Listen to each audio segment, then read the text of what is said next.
Muy buenos días, amados hermanos. Abran sus Biblias, por favor, en Santiago, capítulo 2, versículo 18. En esta mañana quiero que tomemos este texto, que es uno de los textos de la exposición del mensaje de Santiago a los hermanos de Asia Menor, para que podamos comprender un desafío más de la vida cristiana. Santiago es uno de los libros del Nuevo Testamento llamados libros prácticos o cartas generales, o cartas directas, universales, donde se hace énfasis en asuntos variados. Incluso algunos teólogos en algunas épocas de la historia han dicho que Santiago no debería estar en el canon, es decir, que no debería ser un libro inspirado, porque pareciera ser que es un libro demasiado práctico y no tiene como la solidez doctrinal o conceptual que tienen Romanos o Tesalonicenses o Corintios.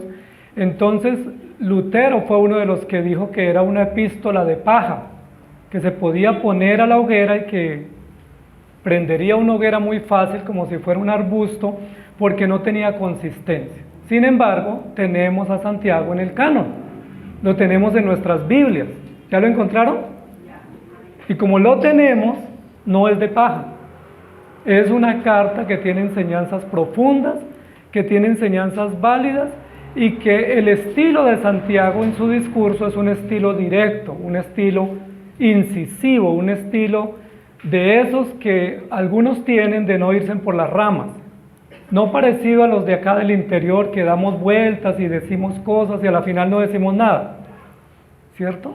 Santiago se parece a una persona que es directa, que es clara, que no se pone a mirar si la gente se sonroja o no ante lo que va a decir, que simplemente lo dice. Y en este texto que vamos a mirar en esta mañana, dice, pero alguno dirá, tú tienes fe y yo tengo obras, muéstrame tu fe sin tus obras y yo te mostraré mi fe por mis obras. Parece ser que Santiago en este momento está respondiendo a algunos objetores o algunas objeciones que se están presentando ante su enseñanza. Siempre que se dan enseñanzas en la iglesia y enseñanzas sobre la verdad, hay objeciones, es decir, hay contradictores. Hay personas que se levantan y dicen, no me parece, no estoy de acuerdo, no me gusta. ¿Qué hacemos ante esas objeciones? Podemos sucumbir ante ellas y decir, ok, listo, tienes la razón, no te preocupes, yo cambio mi mensaje. La idea es no incomodarte. Esa es la fácil, ¿cierto? Y en muchos lugares, para no incomodar, simplemente el discurso se diluye, las exigencias se bajan, y todos estamos felices, y entre más felices estemos, pues más personas reunimos. ¿Cómo les parece? Pero no es la filosofía de Santiago, no es la filosofía del Evangelio, no es el propósito del Evangelio. El Evangelio tiene como propósito práctico incomodar. Y uno de los fines de reunirnos todos en un lugar es que nos incomoden. Eso dice la Biblia. Las palabras de los predicadores son como clavos hincados, como dardos, que incomodan. Y cuando uno se incomoda, tiene dos opciones: o no vuelve, o se corrige, y sigue viniendo. Pero en la mayoría de los lugares dicen, estoy buscando una iglesia porque es que donde estaba son muy fuertes, o son muy duros, o son muy exigentes, o no me acomodo en esa iglesia. ¿Por qué no se acomodan? Porque hay exigencias. Y la palabra de Dios plantea exigencias. Y hoy nos plantea Santiago un reto. Y el reto de Santiago es, muéstrame tu fe. Ese es el reto que Santiago nos plantea hoy. Y es el reto para ustedes hoy. Muéstrame tu fe. ¿Ustedes tienen fe? Ok. Entonces muéstrame tu fe. Quiero verla. Y uno diría, ¿cómo así que muéstrame la fe? Es que la fe no se puede mostrar, porque la fe es la certeza de lo que se espera y la convicción de lo que no se ve. Entonces yo no puedo mostrarte mi fe, simplemente tengo fe. Pero Santiago está respondiendo a objetores y dice, ok, pero la fe se tiene que ver, se tiene que mostrar. Entonces esa definición de Hebreos 11:1 no nos sirve para definir esta fe que Santiago plantea, porque la explicación de Hebreos es, la fe es la certeza de lo que no se ve. Entonces no te puedo mostrar mi fe. Es mi fe, acepte que la tengo, pero no te la puedo mostrar. Pero Santiago insiste, muéstrame tu fe. ¿Qué vamos a hacer? ¿Está equivocado Santiago? ¿Está Santiago planteando un concepto de fe distinto al que plantea Hebreos?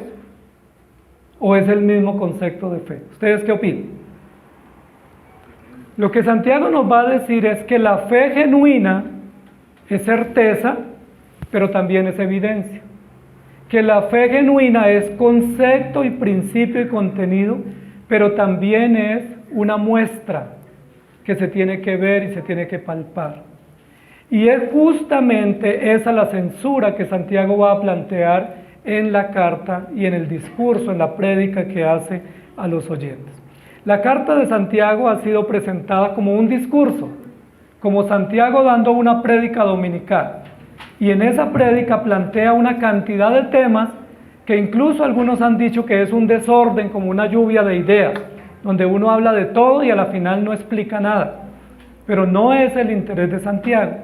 Santiago nos quiere decir que tengamos cuidado de no tener una fe que no se pueda ver, que no seamos de los que tienen una fe que no se puede mostrar, y que no seamos de los que proponen una creencia que no tiene evidencias, porque esa fe, lo va a decir Santiago aquí en este capítulo, es la fe vana, y la fe vana es la fe del necio, o la fe del insensato, o la fe del impío, es la fe vana. Y Santiago es un poco más directo, y va a decir lo siguiente, y posiblemente nos ofenda: si usted tiene una fe que no la puede mostrar, usted tiene la fe de un demonio. Es decir, usted es un demonio, porque tiene una fe que no puede mostrar. Y yo no lo estoy diciendo, lo dice acá Santiago.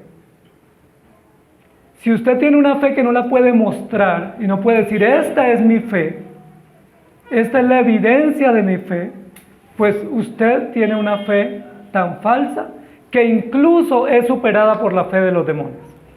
Porque los demonios tienen fe y tiemblan.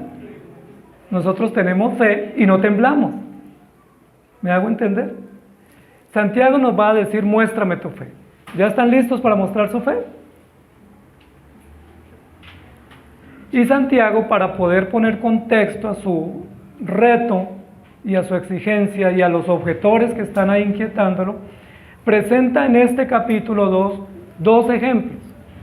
El primer ejemplo para evidenciar que algunos de sus oyentes tienen una fe tan vacía y tan muerta y tan ausente de evidencia es: ¿ustedes tienen fe? ¿Qué me respondieron? Amén, claro que sí, yo también tengo fe. Pero imagínense que están entrando 2 personas a la iglesia, mírenlos entrar. ¿Ya los vieron? Uno viene muy vestido, con corbata, muy elegante, con vestido espléndido, con anillo de oro, y salen los servidores y los sugieres y le dicen: qué bien viniste, bienvenido, te tenemos un lugar de privilegio, siéntate acá adelante, porque tú eres muy bienvenido a nuestra iglesia. ¿Y a quién no le gusta que lleguen personas bien vestidas a la iglesia? Y que sean ricos, y que tengan dinero, y que los veamos en buenos carros, y que sepamos que tienen una posición honrosa en la sociedad. ¿Les gusta o no? Quisiéramos tener personas así en la iglesia. Y todos le daríamos la bienvenida, pero dice, pero al lado de él viene otro que viene mal vestido, y huele a feo, y no se peinó, y no se bañó, y viene vestido andrajoso. ¿Y qué le decimos? Mire a ver si encuentra un lugar, o si no, sigue, que allí adelante posiblemente te reciben, porque aquí queremos tener un lugar selecto para personas dignas, personas limpias, personas honorables. Y Santiago presenta ahí la explicación. Ese es el ejemplo. Y dice, si ustedes le dan un estatus de honra al que viene bien vestido por la apariencia, y le dan un estatus de deshonra o desprecio al que viene mal vestido porque su apariencia no encaja con el estatus o con el modelo o con la visión que tenemos, ¿qué dice Santiago? ¿No hacéis acepción de personas? Y si hacéis acepción de personas, ¿no cometéis pecado? Es decir, ¿qué tipo de fe mostramos? Ese es el primer ejemplo que Santiago plantea. ¿Ustedes tienen fe? Claro que sí, pero cuando yo hago un juicio de valor, medido o pasado por el lente de la apariencia y le doy un estatus de honor al que no se merece solo porque tiene una camisa de marca, y al que viene mal vestido le digo usted es inferior y yo me quedo en la clase media porque no soy tan honorable como el rico que entró, pero no tan despreciable. ¿Se dan cuenta las tres capas sociales? Y nos encanta la clase media, ¿cierto? Por lo menos no somos ricos, pero estamos en clase media. Ahí arañamos para no caernos de esa clase. ¿No hacéis acepción de personas y cometéis pecado? Y la respuesta es, claro que sí, cometemos pecado. Porque le damos honor a alguien por la apariencia y le tratamos con desprecio a otro por la apariencia también. Y la Biblia dice, no miren lo que está delante de sus ojos, sino miren el corazón, porque cuando vemos por apariencia nos engañamos y esa es la fe vana, es una fe peligrosa, es una fe riesgosa. El segundo ejemplo que Santiago plantea es, imaginémonos que durante la semana, en esta semana, alguien tocó a nuestra puerta o llamó al teléfono y nos dijo, tengo necesidad, estoy con hambre. Un hermano, un conocido, una persona de la congregación, una persona cercana, dijo, tengo hambre y estoy desnudo. ¿Y nosotros qué le decimos? Como estamos en el curso de teología, le decimos, yo he aprendido que Dios es tu proveedor. Ve en paz, que Dios te bendiga. Oraré por ti. Claro que me importa tu necesidad. Me duele muchísimo que estés con hambre y que estés desnudo. Yo oraré por ti. ¿Y sabes qué? El domingo oramos en la iglesia por ti. Y que Dios te bendiga. Que te calientes, que te sacies y que te vaya bien. ¿Y qué dice la Biblia? ¿No cometéis otro pecado? ¿Es el pecado de la indolencia? ¿Es el pecado de la indiferencia? Luego con conceptos teológicos se resuelve el hambre. ¿A usted se le ha llenado el estomaguito con textos bíblicos? ¿Con Jehová es tu proveedor? ¿Con Dios te bendiga? ¿O cómo se llena el estómago? Con comida. ¿Cómo se cubre uno del frío? ¿Con un Dios te bendiga? ¿Te quiero mucho? ¿Cuentas conmigo? Y Santiago está haciendo censuras muy fuertes sobre la fe tan vacía que tenían los hermanos en ese momento en la iglesia. La pregunta es, ¿no es a veces tan similar así nuestra fe? Que juzgamos por apariencia, que somos indolentes, que somos indiferentes, pero tenemos una teología perfecta. Toda esta iglesia que recibe la carta de Santiago, clasifican para los más ortodoxos en conocimiento. Eran hebreos, eran judíos de tradición. Y los judíos son ortodoxos, celosos de las prácticas, celosos de los conceptos, pero malos para mostrar evidencia. Muéstrame tu fe. Y Santiago lo que les está diciendo es, cuando usted observó bien, con buenos ojos al que vino bien vestido, y con malos ojos al que vino mal vestido, ahí usted me mostró su fe. Y su fe es una fe vana, porque no logra ver más allá de la apariencia. Cuando usted vio a un hermano con necesidad y simplemente le dijo, ve en paz y que Dios te bendiga, ahí tú mostraste tu fe. Ahí yo supe qué clase de fe tú tienes. Es una fe que no aguanta la prueba y que no soporta el escrutinio de Dios. Pero alguno dirá, tú tienes fe y yo tengo obras. Genial, ¿cierto? Qué práctico. Es el director de logística de la iglesia. ¿Sí? Pues no discutamos. ¿Para qué discutimos? Tú tienes fe, yo tengo obras. Genial. Nos complementamos. Santiago que dice, ok, entonces muéstrame tu fe sin tus obras y yo te mostraré mi fe por mis obras. Noten que hay una discusión profunda de asuntos que no son simplemente accesorios o superficiales, sino de asuntos profundos de la vida y de la práctica de la iglesia. Yo les pregunté a ustedes si tenían fe y todos me dijeron, amén. Entonces ahora vamos a mostrar qué tipo de fe tenemos. Porque decir amén es fácil. Todos tenemos fe, todos en la iglesia creemos en Cristo, todos dependemos y confiamos de Él. Pero cuando viene la prueba, cuando viene la adversidad, cuando somos medidos y tallados por Dios, es donde podemos saber si realmente somos aprobados. Muéstrame tu fe. ¿Cómo debe ser la fe del cristiano para que realmente pase la prueba? Y Santiago nos va a decir con claridad, hay 3 tipos de evidencias que un cristiano debe mostrar o debe relucir para que se sepa si esa fe es genuina o es la fe de un demonio. Y yo sé que ninguno de nosotros quiere tener la fe de un demonio, pero Santiago lo plantea. Y Santiago habla de la fe vana, y Santiago habla de la fe necia que no tiene sabiduría. ¿Cuáles son esas obras? La Biblia lo que nos dice es, si tú vas a tener fe, tienes que mostrarla con frutos. Tienes que poner al servicio los frutos o las evidencias de esa fe. Es decir, la fe se muestra con fruto. La fe tiene que ser productiva. Y la pregunta aquí es, ¿tu fe es productiva o infructuosa? O mejor, ¿es infructuosa o productiva? ¿Cuál sería la respuesta? Productiva. Bueno, pues claro, vámonos por lo mejor. No arriesguemos a decir que es infructuoso, porque el creyente debe ser fructífero, porque tiene la capacidad de dar fruto, porque tiene el Espíritu Santo y ha sido regenerado. La pregunta es, ¿qué tipo de frutos debe dar la fe del cristiano? Y Santiago nos va a hablar de las obras, que son fruto, que son evidencias, que son formas de patentar la fe. Y la primera evidencia de la fe del cristiano genuino es una evidencia devocional. ¿Eso qué significa? Que cuando un cristiano o un hombre o una mujer tiene fe, tiene que mostrar la fe con evidencias devocionales. Eso significa que lee la Biblia, amén, que ora, amén, que tiene tiempos de lectura, amén, y que se congrega. ¿Estamos de acuerdo? ¿Hacen eso ustedes? ¿Tienen obras devocionales para mostrar su fe? ¿Cómo yo sé que tú eres cristiano? Porque me congrego. Ok, genial. Porque ahora leo la Biblia, porque oro, porque participo de devocionales, de estudios bíblicos. Genial.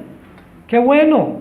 Es una fe fructuosa o fructífera o productiva y eso es maravilloso. ¿Estamos bien? ¿Saben qué? Los demonios también tienen obras devocionales. ¿Sabían eso? ¿Que se sabe en la Biblia? ¿La estudian? ¿Se acuerdan quién tentó a Jesús? ¿Y se acuerdan cómo lo tentó? No lo tentó con el tarot, no lo tentó con una ideología de género, ni con una filosofía secular. ¿Con qué Satanás tentó a Jesús? Escrito está. Y dice, caramba, ese lee la Biblia. A veces va a la iglesia. También participa y estudia teología. Escrito está. Entonces, esa evidencia, aunque es genuina, también puede ser confusa. ¿Recuerdan que Judas fue uno de los 12? ¿Recuerdan que Judas también comía la cena con Jesús? Participó de la cena, participó de las enseñanzas. Y nadie de los discípulos detectó que él era una amenaza en el grupo de los discípulos. 3 años y medio en el grupo. Llegó al estatus de tesorero, el financista, el contador. ¿Y a quién se le entrega el dinero? ¿Quién maneja el dinero? A los que más confiamos, los más cercanos, los que nos dan más evidencia de honestidad, de transparencia. Y Judas fue el tesorero. Incluso tenía ideas geniales para distribuir el dinero.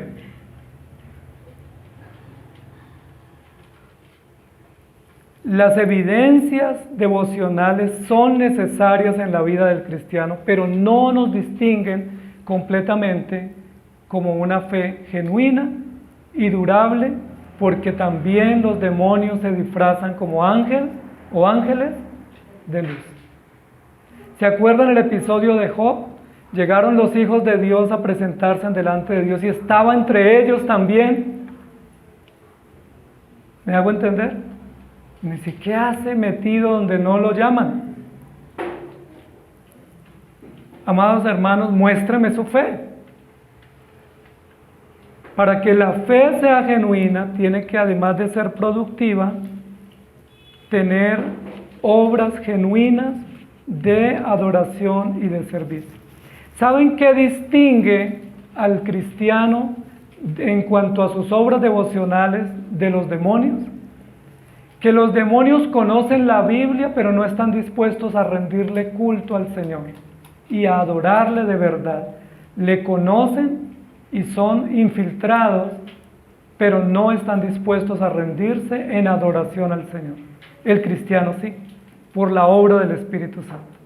Judas estuvo entre los 12, participó de todas las ceremonias y las enseñanzas que Jesús dio a los discípulos.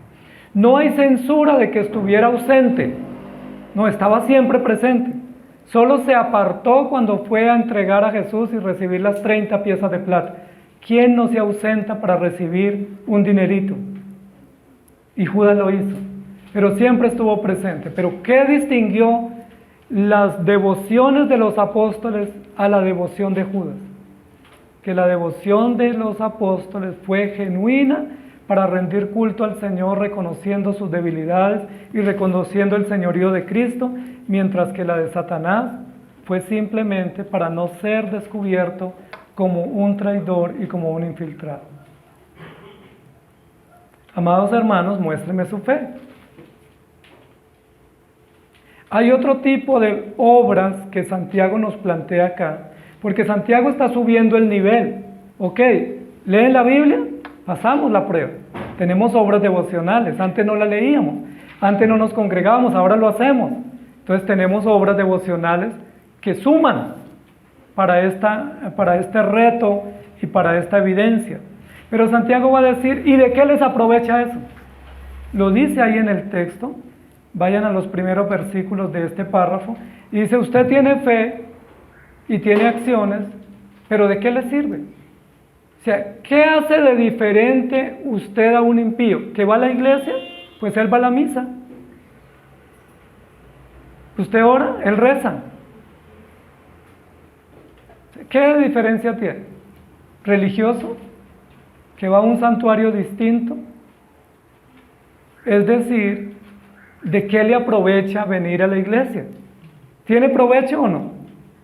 ¿O simplemente cambió de lugar, cambió de personas y hace cosas con lenguaje distinto, pero para los mismos fines? Y esa es una pregunta profunda que tenemos que resolver. Yo no la puedo resolver por ustedes. Ustedes tienen que evaluar de qué me aprovecha ahora decir que soy cristiano e ir a la iglesia. ¿Me ha aprovechado o no? ¿O sigo igual? La misma persona, mal carácter, malhumorado, no he crecido en nada. Simplemente voy a un lugar distinto y tengo prácticas distintas a las que hacía antes. ¿Me hago entender? ¿De qué aprovecho?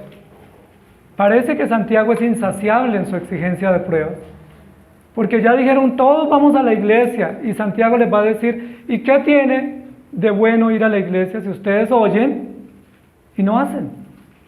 Capítulo 1 de Santiago. Si ustedes son oidores y no hacedores, pues es como el que se mira en el espejo, ve que tiene una imperfección, pero como está de afán sale rápido y no corrige. Así les pasa a ustedes. Entonces no me está aprovechando. ¿Qué hay que hacer? Ser oidores y también hacedores de la obra para que tengamos aprovechamiento de nuestras obras devocionales. Primera de Juan 3:18 dice, hijitos míos, no amemos de palabra ni de lengua, sino de hecho y en verdad. Es decir, es muy probable que nosotros estemos amando de palabra y no de verdad.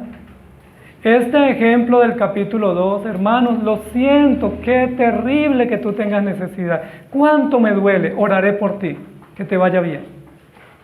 ¿Ese es un amor de verdad o es un amor como, me estás incomodando, ¿por qué no te vas rápido? Que Dios te bendiga. Y nosotros tenemos fórmulas mágicas para todo. El hermano nos dice, estoy desanimado, y que le decimos, por nada estéis desanimados, confía en el Señor. El otro dice, tengo hambre, Jehová es tu proveedor. El otro dice, tengo pruebas, Dios no te dejará ser tentado. ¿Sí me hago entender? Parecemos un calendario Bristol, con recetas para cada cosa, pero no nos involucramos. Simplemente tenemos fórmulas. Y parece ser que era lo que estaba aconteciendo en la iglesia en este momento a la cual Santiago se dirige. Por eso Santiago va al segundo nivel de evidencia. Muéstrame tu fe. Ya me mostraste que tienes devociones, sí, pero si no cambia tu vida, ¿de qué te sirve?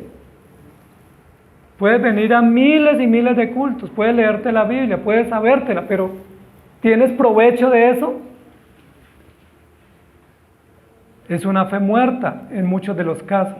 El segundo nivel que Santiago plantea, para ese usa el ejemplo segundo que fue de esa familia o de ese hombre que está con hambre y que está desnudo, y que los muy creyentes, fieles y llenos de fe, le dicen Dios te bendiga, que sacies tu necesidad, pero no sacan de su alacena o de su bolsillo, o no buscan ayuda, o no gestionan ayuda para ese hermano necesitado. Imagínense que ese hermano necesitado sea usted, que tuvo una necesidad y aguantó hambre esta semana, y usted llamó a un hermano o llamó al pastor y le dijo, pastor, tengo hambre, no sé qué hacer. Y que le hayan dicho, tranquila hermana, el domingo oramos por usted. No es que tengo hambre hoy, es que necesito eso hoy, no es para un lujo. Ahí dice es para cubrir una necesidad urgente de vida. Si alguien está en la calle durmiendo de los nuestros y le decimos que te calientes y que no aguantes mucho frío, yo estoy acá cómodo, dice no hacéis un pecado, no cometéis un pecado de indolencia. Y esa es la segunda prueba de una fe verdadera, que tiene que ver con un corazón compasivo. Y Santiago lo planteó al comienzo del capítulo diciendo, el evangelio o la religión no consiste en conceptos, sino consiste en evidencias de amor. Amarás a tu prójimo como a ti mismo. ¿Y cómo se ama al prójimo? Dándole un lugar de privilegio al que viene bien vestido y un lugar de desprecio al que viene mal vestido. Ayudando al que está necesitado o simplemente diciéndole yo voy a llamar al pastor y le pido ayuda. ¿Cómo se muestra la fe? Y Santiago lo va a decir, si tu hermano tiene hambre, recuerden que este Santiago que escribe es el hermano de Jesús. Y este hermano de Jesús conoció de Jesús sus enseñanzas. Tuve hambre y me dijiste Dios te bendiga. ¿Recuerda? Por eso maldito al fuego eterno, porque tuve hambre y no me diste de comer. Estuve desnudo y no quería que oraras, quería que me cubrieras. Tenía hambre y no quería que me recitara una promesa, quería que me ayudara. ¿Me hago entender? Muéstrame tu fe, porque la fe nuestra, si no se muestra, no es fe, es retórica, es filosofía, es barata. No pasa la prueba, se desvanece, es vana y es tan similar a la fe de un demonio. ¿Sí me están entendiendo? Entonces muéstrame tu fe. Ahora es muy difícil mostrar la fe el domingo, porque el domingo la fe que mostramos es la fe devocional. Pero esta fe compasiva, ¿dónde se muestra? En el día a día, en la cotidianidad, en la ayuda, en el servicio, en la entrega, en el detalle, en el tiempo que pasamos o dedicamos para las personas. ¿Saben ustedes que una de las mayores necesidades que tienen hoy en día las personas es tiempo? Lo que más quisieran es que alguien les dedique 5 minutos de tiempo. ¿Y nosotros qué decimos? No tengo tiempo. ¿Se acuerdan lo que pasó con la parábola del samaritano? ¿Y se acuerdan quién pasó primero en esa escena? Un pastor. Iba corriendo porque iba a predicar. No tenía tiempo. Y es que no tenemos tiempo. Estamos tan ocupados de la teología, de los estudios, de las prédicas, que no tenemos tiempo para levantar al que se cae. El que se cayó, salado, que se levante porque pues, yo estoy muy ocupado, no es que soy pastor. Y el otro es empresario, el otro es ejecutivo, el otro está ocupado. ¿Recuerdan quién desfiló de segundo en esa escena? Un servidor del templo, un diácono, un levita. ¿Y qué hizo el levita? No, también iba muy afanado, seguro iba tarde para la iglesia, para el templo. Tenía oficios que realizar, logística que atender, tenía tareas que cumplir y tenía pruebas que mostrar, pero perdió la mejor prueba para mostrar y era la de su compasión. Había un hombre que había caído en manos de ladrones, pero el sacerdote no tuvo tiempo y el diácono no tuvo tiempo. La pregunta es si usted tiene tiempo para ayudar al que cae o no. Ah, no, yo no tengo tiempo. ¿Quién lo mandó? Problema de él, que se levante solo, que busque ayuda, porque yo voy para el templo tarde y yo quiero llegar temprano, porque no me quiero perder la prédica y me dijeron que hay una invitada. La Biblia dice, ¿no era mejor mostrar misericordia? ¿Quién fue el prójimo de aquel que cayó en manos de ladrones? ¿Recuerdan la pregunta? ¿Quién fue el prójimo? Muy bien. Y él no tenía nada que ver con el templo. No era teólogo, no era religioso, no estudiaba homilética, no estudiaba en la academia, pero tenía un corazón compasivo. ¿Quién fue el prójimo de estos tres? ¿Y recuerdan qué le dijo Jesús? ¿Veías tú lo mismo? Ocúpate de ayudar. Amados hermanos, muéstrame tu fe. Porque la fe no se muestra cantando alto, ni la fe se muestra sabiendo versículos. La fe se muestra en el terreno, cuando hay necesidad, cuando requieren personas nuestra ayuda y nuestra asistencia, cuando las personas sufren y no podemos darles promesas, sino darles ayuda. Cuando Jesús vio una multitud, le dijo a los discípulos, denles de comer. ¿Y qué dijeron los discípulos? Que eran unos excelentes teólogos y unos financistas de miedo, Andrés, Felipe y Judas. Eran contadores además de Mateo. ¿Qué dijeron? Pero no alcanzan 200 denarios. ¿Sí? Pero es que es muy lejos para conseguir pan para tantos. Ya hicimos el cálculo y no alcanzamos, mejor que se vayan temprano y coman. ¿Y Jesús qué dijo? Hay que darles de comer. ¿Por qué? Porque era la necesidad inmediata. Y porque es con el alimento que se muestra misericordia, compasión y ayuda y disposición. ¿Estamos de acuerdo? ¿Lo hacen ustedes? ¿O lo sabemos? Porque yo lo sé muy bien, pero no lo hago.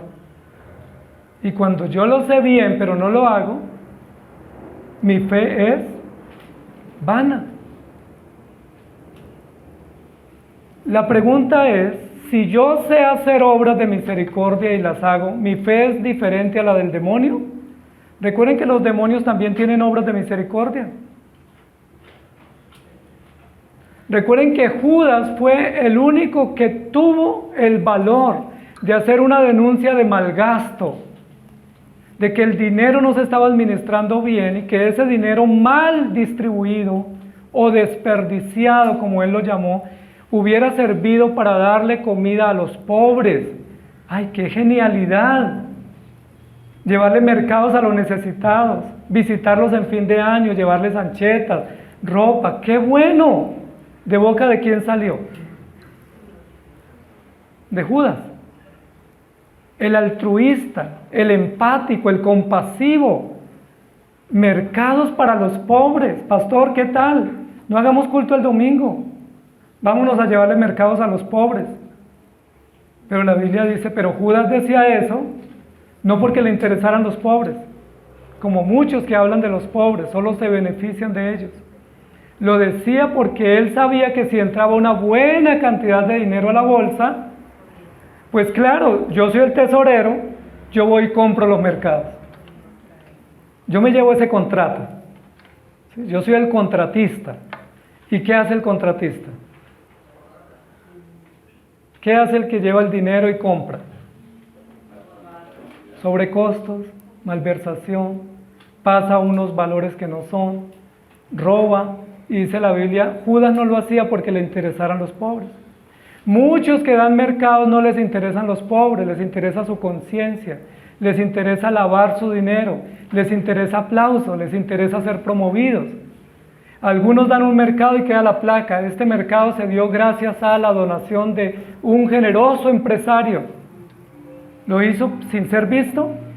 Dice la Biblia, no sepa tu derecha lo que hace tu izquierda. Entonces no nos confiemos de los altruistas, porque hay muchos que hacen obras de misericordia para acallar su conciencia y no para la gloria de Dios, no para un amor verdadero y genuino, sino para ser vistos. ¿Recuerdan cómo eran las obras tan compasivas de los fariseos? ¿Se acuerdan? Largas oraciones, ayunaban, llegaban temprano, primeras sillas en la sinagoga, como pretexto, dice la Biblia. Pero ¿se acuerdan qué habían hecho en la semana? Le habían robado las casas a las viudas. Habían expropiado a los huérfanos. Y como tenían dinero, daban buen dinero en la iglesia. Y nos gusta que hayan buenos diezmadores. No, qué bueno tener diezmadores. Pero ¿de dónde viene ese dinero? ¿Por qué lo damos? ¿Porque amamos al Señor? ¿O porque la conciencia nos carcome de que es dinero mal conseguido? ¿O porque queremos ser bien vistos? Ah, no, es que sin la familia Quintero esta iglesia no se mantendría. O sea, ¿qué haría la iglesia sin la familia tal?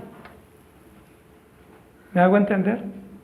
La Biblia dice que en este momento, cuando hubo una sesión como la de hace un momento, de ofrendas, ¿cuál fue la ofrenda que Dios vio con agrado?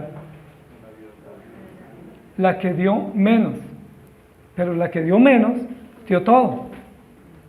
Y no lo hizo para ser visto. Los ricos daban para ser vistos. Y ya tienen su recompensa. Dos obras que Santiago plantea. Muéstrame tu fe a través de obras devocionales, que sean de consagración y de adoración. Y muéstrame tu fe a través de obras compasivas, de obras genuinas de amor, de servicio y de ayuda. ¿Tienen ustedes esa fe? ¿Les alcanza hasta allá? ¿O no nos alcanza sino solo para venir a la iglesia el domingo? Si tú tienes fe y no tienes obras, tu fe es vana, no tiene provecho, no te sirve, no hace la diferencia, no marca la distinción. Muéstrame tu fe sin tus obras o sin tus obras verdaderas y yo te mostraré mi fe por mis obras. Y luego viene otro ejemplo y es el ejemplo de un tercer nivel o aspecto de obras. ¿Van tomando nota? Llevamos dos, ¿no?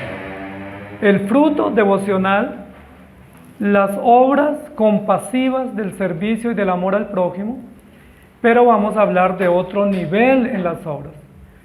Es probable que usted esté tranquilo y esté pasando el examen. Es probable que usted diga, ok, devocionales, me va bien, ahí, ok, chulito, carita feliz. Servicio también, no lo hago con frecuencia, pero de vez en cuando tengo actitudes de amor, de ayuda, de compasión, de escucha, soy empático, ok, voy bien, segundo nivel, pero hasta ahí no nos distinguimos, porque Judas hizo lo mismo. Viene un tercer paquete de obras, y son las obras que tienen que ver con el carácter, y son las obras que tienen que ver con la evidencia de una vida transformada, porque venir a la iglesia y cantar no dice nada. Darle ayuda a una persona en necesidad no dice nada. Pero ¿saben qué dice? Que sus obras muestren un corazón transformado, una vida distinta. El que robaba no robe más, el que adulteraba no adultere más, el que mentía no mienta más, esté totalmente gobernado por el poder de Dios y sea una persona nueva en todo el sentido del término. ¿Ahí cómo nos va? ¿Seguimos igual o no? ¿O ha habido cambiecitos? Pero a esa velocidad, ¿cuándo llegaremos a la estatura de la plenitud de Cristo? La Biblia, si algo va a enfatizar, y es lo que va a decir Santiago acá, es, sí, ok, obras devocionales son comunes. Los incrédulos también, antes de ustedes venir acá, iban a la misa. Eran fieles, pero no tenían a Cristo. Antes de venir acá también hacían obras de caridad, de vez en cuando, para ser vistos, pero las hacíamos. ¿Qué nos diferencia? Pero Santiago va a llegar al nivel de las obras transformadoras. Y allí Santiago pone otra denuncia. Porque Santiago va a decir que los hermanos en la iglesia, yo sé que no pasa aquí, no pasa en nuestras iglesias, pero pasaba en Santiago no, es que yo soy mejor que tú. Porque yo no adultero. Uy, Dios me libre de adulterar. ¿Cierto, mami, que yo no adultero? Y la esposa dice, sí, papi. Somos fieles, nos hemos guardado 20 años de matrimonio. ¿Y eso qué diferencia tiene? Y lo va a decir en este capítulo. Claro, no adulteras, qué genial, fabuloso, carita feliz. Pero el mismo que dijo no adulterarás, también dijo no mentirás. Y el mismo que dijo no matarás, porque yo creo que aquí no hay asesinos, y gracias a Dios, también dijo no levantarás falso testimonio contra tu prójimo. Es decir, yo no adultero, pero cometo el resto de pecados.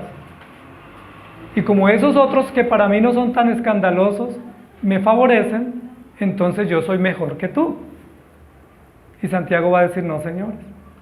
Hay unos que adulteran, hay otros que asesinan, pero hay otros que mienten, hay otros que juzgan, hay otros que tienen malos pensamientos, hay otros que tienen malas acciones, hay otros que son egoístas, que son ambiciosos. Y entonces, ¿cómo estamos? ¿Empatamos? Porque están en el mismo saco. El mismo que dijo, no cometas ese pecado que para la sociedad es tan escandaloso, también dijo, no cometas fraude o no tengas egoísmo. Más bien, sé generoso. ¿Cometen algunos de esos pecados ustedes? No, yo sé que el adulterio no. Pero, ¿cuál cometen? ¿Dicen mentiras? ¿Han juzgado? ¿Han sido egoístas? ¿Han pensado mal de alguien? ¿Han tenido lujuria en sus pensamientos? Santiago lo que está diciendo es, no hay dos tablas de la ley con dos categorías, una de pecados terribles y otras con pecados pasables. No hay dos tablas. No podemos decir, no, el que comete este pecado, uy, no, al infierno, porque es muy sinvergüenza cometiendo esos pecados tan escandalosos. Pero cuando yo lo juzgo, estoy cometiendo el mío. Él ya cometió el de él. Pero cuando yo lo juzgo, estoy cometiendo mi pecado. Por eso Jesús dijo, el que esté sin pecado, tire la primera piedra. ¿Y recuerdan qué pasó en ese episodio? ¿Quién se atrevió a tirar la piedra? ¿Y se acuerdan quién se fue primero? Es genial ese relato. Los más viejos, porque los más viejos tenemos más pecados. Porque a medida que nos vivimos, nos volvemos más expertos para pecar y para evadir. Tenemos menos temor, porque ya tenemos experiencia. Ya sabemos cómo evadir, ya sabemos cómo justificar, ya sabemos cómo borrar historiales, ya sabemos cómo quitar evidencias. ¿O no les pasa? Se ríen algunos, porque eso es genial, es uno da clic y borra historiales. Reinicio, no, es que estoy reiniciando mi equipo, me está como fallando. ¿Seguro? La Biblia dice, el mismo que dijo, no peques de esta manera, también dijo, no peques de la otra manera. Y las obras de la fe cristiana verdadera son las obras penitentes que traen transformación. Las obras que transforman. ¿Cuál es la verdadera evidencia de un cristiano? ¿Que cante? No. ¿Que dé ayuda social a alguien? Tampoco. ¿Cuál es la verdadera evidencia? Si no nacieres de nuevo, no verás el reino de Dios. La verdadera evidencia de un cristiano no es que tenga conceptos en su corazón o en su cabeza, sino que viva de acuerdo a la voluntad de Dios, que haya sido transformado. Judas nunca fue transformado. Por eso dice la Biblia, se perdió el hijo de perdición porque estaba destinado para ese propósito, porque la palabra que Jesús enseñó nunca tocó el corazón de Judas. Porque la palabra toca y transforma y convence a los elegidos, porque tienen un corazón nuevo y tienen la acción del Espíritu Santo. Pero en un impío o en un incrédulo la palabra no hace efecto. Cuando Judas hablaba de sí mismo, pero no hablaba por la acción del Espíritu Santo. Dígame cuál concepto en toda la historia de los discípulos le corresponde a Judas, que hubiera sido reconocido como genial, como Pedro cuando dijo, tú eres el Cristo. O Pedro cuando dice, ¿a quién iremos? Lo único que dijo Judas fue, este desperdicio se hubiera aprovechado para darle mercado a los pobres. Pero Jesús develó. Lo decía no porque le interesaran los pobres, sino porque, pues claro, si entraba todo un dineral de un año, se puede robar y no se nota. Pero cuando hay poquito, sacar es difícil porque lo descubren. Por eso a los tesoreros les gusta que haya harta plata. Y a los que son ambiciosos siempre les gusta que se mueva mucho dinero. Porque donde más se mueve, más se puede sacar. Pero las obras del creyente son las obras de la fe verdadera que implica transformación. Y esa es la pregunta. ¿Puedes tú mostrar tu fe mediante obras de transformación? ¿Puedes? Te reto. Santiago nos reta. Muéstrame tu fe. No devocional. Ni siquiera con actos de misericordia. Muéstrame tu fe con acciones de una vida transformada. Y Santiago va a ir más allá. Capítulo 3. Y les va a decir, ¿saben por qué no les creo la fe de ustedes? Porque ustedes dicen que ya fueron transformados, pero tienen una lengüita que Dios libre. Tienen una lengua que crean incendios, que destruyen, que acaban, que censuran a todo mundo y lo matan con la lengua. Claro que ustedes no son asesinos con un revólver o con un arma de fuego, pero ¿saben cómo somos asesinos? Con la lengua. ¿No nos parece eso conocido?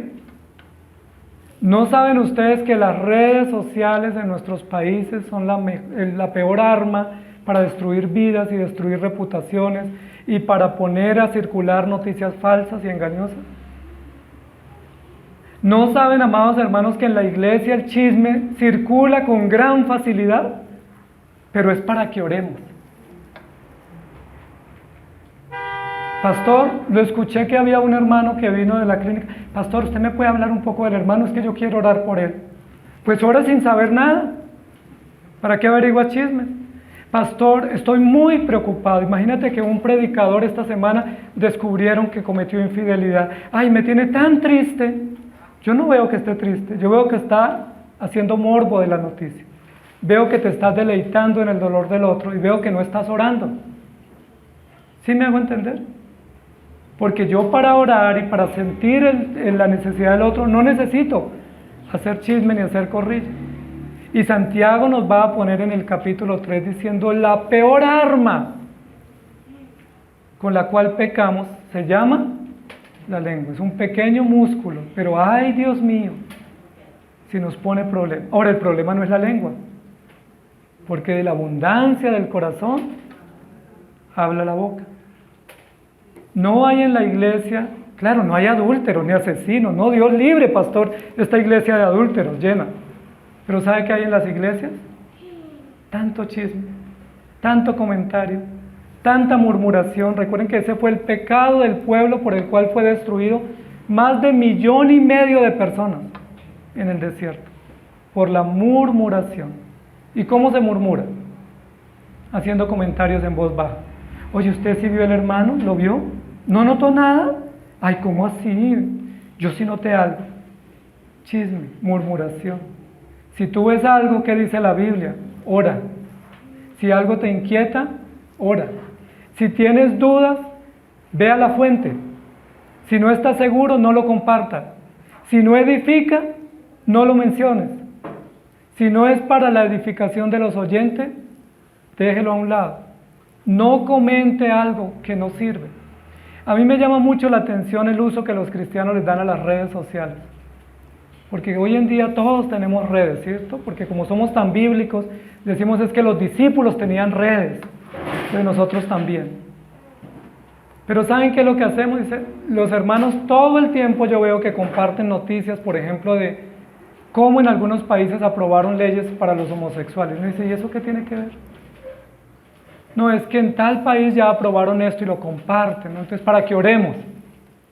No, si usted quiere, comparta la Biblia, comparta un texto, comparta una reflexión, pero no difunda noticias que no hacen bien.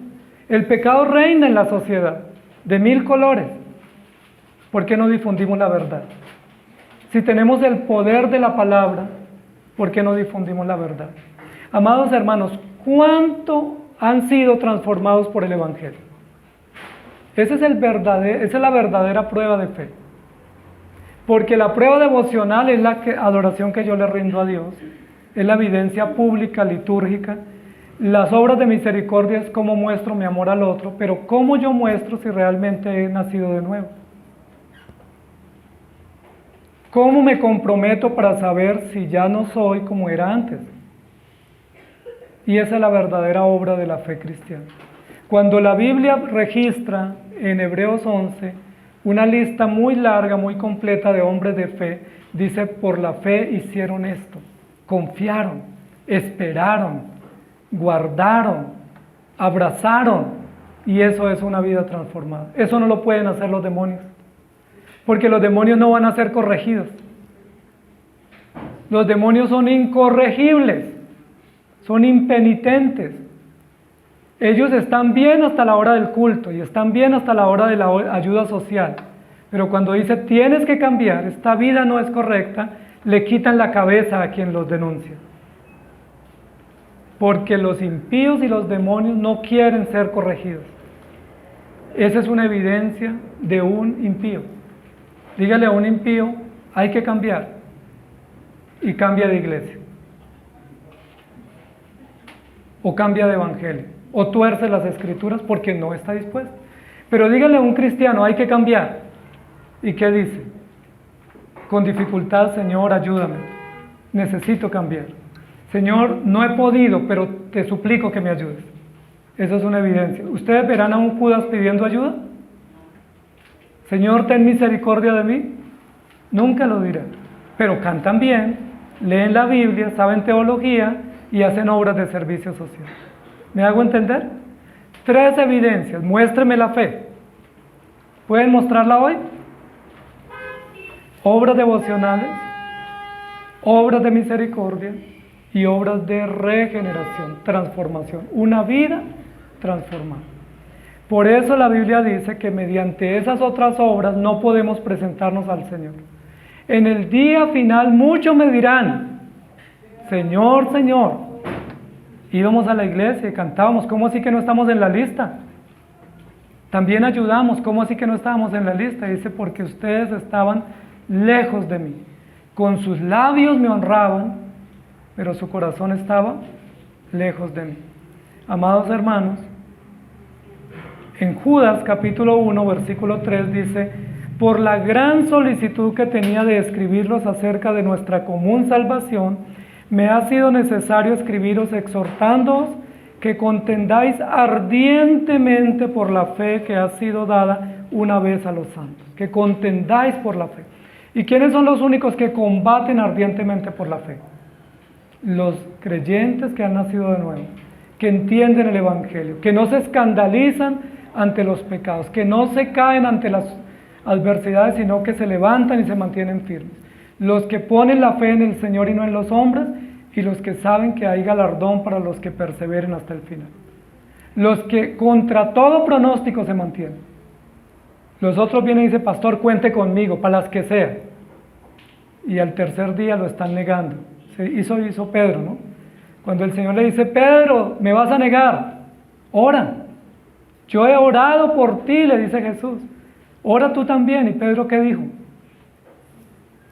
Señor, usted está equivocado, yo soy leal de los leal hasta el final. Conmigo puede contar. Y estaba a los pocos días negando al Señor. Amados hermanos, ¿qué obras tienen para mostrar? Ahora, ¿por qué hay que mostrar? Porque la fe no se ve, y la única forma de ver la fe es a través de obras. Por eso dice la Biblia que algunos hombres incrédulos llegan a la fe por las obras de su esposa, y que algunas mujeres cristianas no logran que sus hijos o sus esposos vean el Evangelio con obras y no se salven. A veces en el trabajo es mejor no decir uno que es cristiano, porque con ese comportamiento que uno se gasta, es mejor que no sepa. A veces cuando uno maneja mal es mejor no poner el sticker en el carro, y menos el logo de la iglesia. Pero cuando usted obra bien, usted debe tener valor de decir: yo soy cristiano, yo temo a Dios, yo vivo para Dios, cuando se muestra íntegro. La Biblia habla de José y habla de Daniel y de Esther y muchos jóvenes que en el exilio fueron íntegros. Dice la Biblia, se mantuvieron íntegros, y esa es la mejor obra. ¿Qué sentido tiene que Daniel orara 3 días si no era íntegro? ¿Para qué le servía tener teología o ser un joven brillante si no era íntegro? Lo más elocuente de Daniel no fue que se salvó de morir por los leones. Lo más elocuente fue que no se contaminó y se mantuvo íntegro. Lo más elocuente de José no fue que fue gobernador de Egipto, ni que sabía varios idiomas, ni que era un administrador excelente. Lo más elocuente fue que José se mantuvo íntegro, aún en un aspecto donde fue tentado en la privacidad, donde él hubiera podido decir: nadie me vio, y no tenía otra salida. Pero él se mantuvo íntegro. ¿Qué haces tú cuando estás en prueba? ¿Puedes mostrar tu fe como José? ¿Puedes mostrar tu fe como Daniel? ¿Puedes mostrar tu fe como Timoteo, o como Esther, o como Ruth, o como Noemí? ¿O tenemos la teología de a la tierra que fueres, haz lo que vieres? ¿O la teología barata de una vez en el año no hace daño? Amados hermanos, muéstrenme su fe. Pero no me la muestre el domingo, porque el domingo tenemos unos creyentes que eso le evitan. Muéstrame tu fe en el trabajo, en tu casa. Pero más que eso, muéstrame tu fe en tu intimidad, en la integridad de tu mente, en la soledad. Muéstrame tu fe. ¿Qué haces cuando estás solo? Cuando nadie te ve, cuando nadie te conoce. ¿Cómo tomas decisiones? ¿Cómo reaccionas ante los desafíos y las adversidades? ¿Con integridad? Y esa respuesta ustedes la tienen que dar. ¿Tienen fe? Muestren su fe. Evalúen su fe, porque si no, la fe nuestra es como la de un demonio. Excelente el domingo, pero entre semana, el domingo adoramos como ángeles, pero entre semana vivimos como el diablo. Señor, gracias te damos por tu palabra, porque tu palabra no solamente es verdad, sino que es clara y llega a nuestra conciencia y desafía nuestras prácticas, nos incomoda, nos desestabiliza, porque quiere llevarnos a reaccionar para que tomemos conciencia. No soy cristiano por venir el domingo a la iglesia, ni tampoco por ayudar a otros. Soy cristiano porque tú me has transformado, porque me has lavado con tu sangre y me has renovado para vivir para ti, con obras nuevas, con acciones nuevas, con vestido nuevo y con un rumbo totalmente distinto. Soy cristiano porque amo tu corrección, porque estoy procurando revisar qué cosas debo mejorar para servirte y honrarte a ti, no para aparentar. Soy cristiano porque entiendo lo débil, lo frágil, lo limitado que soy y suplico a ti misericordia. Soy cristiano porque cuando peco no escondo mi pecado, sino que lo llevo a la cruz y te pido perdón. Soy cristiano y muestro la obra de la fe que tú estás haciendo, y es que cada vez que caigo, reconozco lo frágil que soy y necesito depender más de ti. Ayúdanos, Señor, a mostrar la fe a través de obras de vida transformada, a través de conciencias nuevas y a través de hechos que desafíen no solamente a otros, sino también a una sociedad inmoral. Pero si somos tan inmorales como los otros, si somos tan mentirosos como el mundo, si somos tan comunes, pues ¿cuál es la diferencia? ¿De qué nos aprovecha? ¿Qué provecho tengo de venir hoy a la iglesia si esta semana voy a portarme peor que lo que debiera portarme frente a ti? Ayúdanos, Señor, perdónanos, ten misericordia de nosotros y haz que se produzcan en las vidas de cada uno de nosotros obras dignas de arrepentimiento. Obras dignas de arrepentimiento. Y esas obras son las que tú preparas y las que tú obras por la acción de tu Espíritu Santo. Ayúdanos a distinguirnos de este mundo y de esta sociedad. José se distinguió en Egipto y no se distinguió por estrategias de almacenaje ni por estrategias de distribución. Se distinguió porque fue íntegro. Daniel se distinguió en Babilonia y se distinguió porque fue íntegro. Esther se distinguió en Persia y no se distinguió por su belleza, se distinguió por ser íntegra, por ser sabia. ¿Cómo nos distinguimos nosotros? ¿Qué nos distingue si hay algo que nos distingue? Señor, ten misericordia de nosotros y ayúdanos para que tu palabra verdadera gobierne nuestros corazones y no la apariencia de piedad, porque seríamos como los fariseos que recibiremos mayor condenación. Ten misericordia de nosotros y ayúdanos a mostrar la fe que nos has dado y las obras que has obrado y los resultados que has puesto a nuestra cuenta y los cambios y los bienes y las virtudes que has forjado a lo largo de la vida y a lo largo de la fe, para que el mundo te tema y te tema por las obras, que digan, mire, Dios transforma, Dios cambia y Dios hace cosas nuevas. Gracias, Señor, por ayudarnos en Cristo Jesús. Amén. El Señor les bendiga, amados hermanos.